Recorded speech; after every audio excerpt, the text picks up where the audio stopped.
এই প্রোডাক্টের উপর আমার এত মেজাজ গরম হয়েছিল যে আমি ফেলেই দিতে যাচ্ছিলাম। কেন একটু বলে নিই। কারণ এটা থেকে প্রোডাক্ট বেরই হচ্ছিল না। আমি যতই চেষ্টা করি এতটুকু এতটুকু করে বের হয়। বুঝতে পারছিলাম না এটা কি আমার প্যাকেজিং এর সমস্যা নাকি প্রোডাক্ট জমে গেছে ঠান্ডার কারণে, জানি না। কখনো কখনো আমি খুলেও ব্যবহার করেছি, কিন্তু হাল ছাড়িনি, কারণ প্রোডাক্টটা ভালো।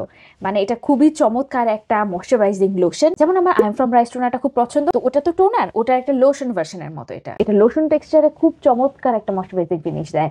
অর্থাৎ যাদের অনেক বেশি অয়েলি স্কিন, যারা বলেন যে একেবারেই ময়শ্চারাইজার লাগাতে পারেন না, তাদের জন্য পারফেক্ট। অর্থাৎ যদিও এটা ময়শ্চারাইজার আগে লাগানোর কথা, কিন্তু যাদের অতিরিক্ত তৈলাক্ত ত্বক তাদের জন্য দিনের বেলা এটাই যথেষ্ট। কারণ অবশ্যই আমাদের সবার বাসায় এসি নেই, এবং এই গরমে অতিরিক্ত তৈলাক্ত ত্বকে ভারী ময়শ্চারাইজার, এমনকি ময়শ্চারাইজার লাগানো অনেকের জন্য অনেক পেইনফুল হয়ে যায়। ড্রাই স্কিনের জন্য চমৎকার একটা ময়শ্চারাইজিং সিরাম হিসেবে কাজ করবে। কিন্তু ওই যে প্যাকেজিং, এটারই আমি খুব স্ট্রাগল করছিলাম। আচ্ছা, প্রোডাক্টের নামটা একটু বলে নিই। এটা হচ্ছে কোজে কসমোপোর্ট ময়েশ্চার মাইল্ড মিল্কি লোশন। খুবই সুন্দর একটা প্যাকেজিং, যদিও একটু বিধ্বস্ত, কারণ এটার সাথে আমি যুদ্ধ করেছি। জাপানিজ প্রোডাক্ট রিভিউ করতে গেলে আমার অন্যান্য প্রোডাক্টের থেকে আরো অনেক গুণ বেশি সময় দেওয়া লাগে, কারণ জাপানিজ প্রোডাক্ট সম্পর্কে ইনফরমেশন বা তথ্য অনলাইনে অনেক কম। মানে যে প্রোডাক্টগুলো অনেক বেশি ভাইরাল হয় সেগুলো ছেড়ে যেগুলো জাপানে পপুলার সেগুলোর বিষয়ে তথ্য পাওয়া যায় না বললেই চলে। তাই বিভিন্ন ওয়েবসাইটে গিয়ে গিয়ে জাপানিজ ট্রান্সলেট করে করে তারপরে বুঝতে হয়। তো এই প্রোডাক্টের ক্ষেত্রে একই সমস্যা হয়েছে। এটা কিন্তু খুব সুন্দর করে ইনস্ট্রাকশন দেওয়া আছে। যেটা জাপানিজে, যেটা আমি মিস করেছি, সেটা হচ্ছে যে এই প্রোডাক্টটাকে উল্টো করতে হবে,